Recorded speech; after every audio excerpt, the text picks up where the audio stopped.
They laughed at the Norwegians' rockbox, until 1884 proved the stone remembers warmth. The men said he was building his own grave. They stood on that cold November ridge in the Bitterroot Valley of Montana Territory, boots sinking into the early frost. And they laughed. They laughed because the cave was dark. They laughed because the wind screamed down that ridge every winter like a hunting animal. And they laughed because, in their minds, no sane man built a home inside a hole in the earth. But Jacob Hendrickson did not laugh. He was a newcomer, a Norwegian stone worker with hands hardened by 15 winters in the mountains of Telemark. While every other settler in the valley was racing to cut pine and stack logs before the snow arrived, Jacob was walking the ridge. He wasn't looking for timber. He was looking for balance. When he found the limestone cave, 40 feet deep and dry as a bone, he knew he had found something better than a house. He had found a partner.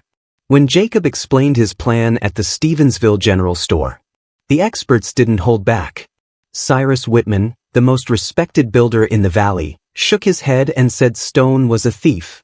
He told Jacob that rock would pull the heat from his bones, and that he would be begging for wood by February.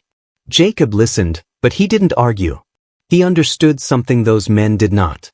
He remembered his grandfather's dairy barn in Norway, stone walls that never froze through, and sheep that survived winters that buried fences.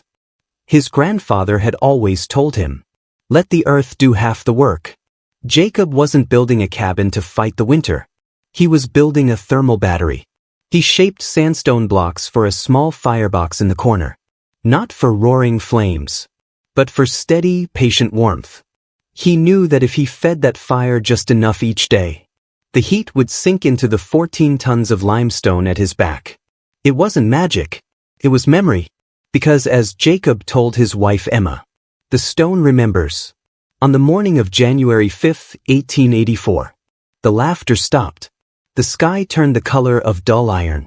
A low, heavy ceiling of cloud pressing down on the valley. By midnight, the wind arrived.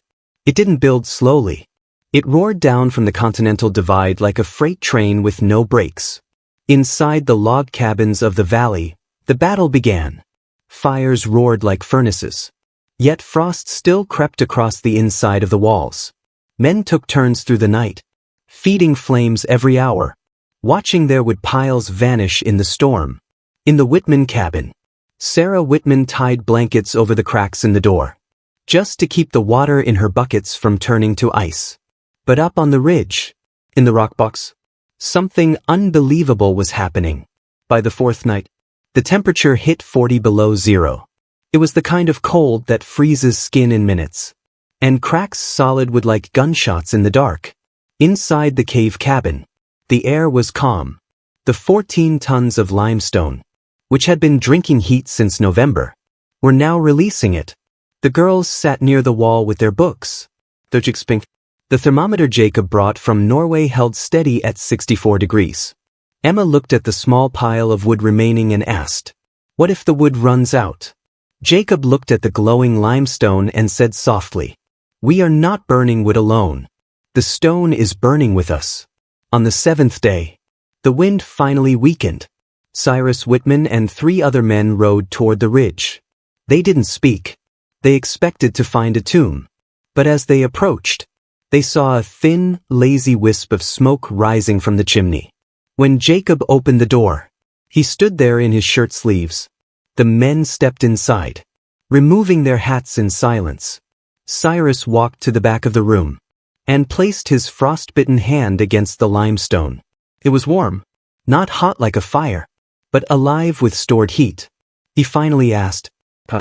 Jacob replied, "I began warming it in November, a little each day, and the stone remembers." The blizzard of 1884 exposed a hard truth. Sometimes what looks strange to the world is simply wisdom refined by generations. Jacob didn't survive because he was stronger than the storm. He survived because he was willing to think differently, to build a smaller world, and to let the earth do its share.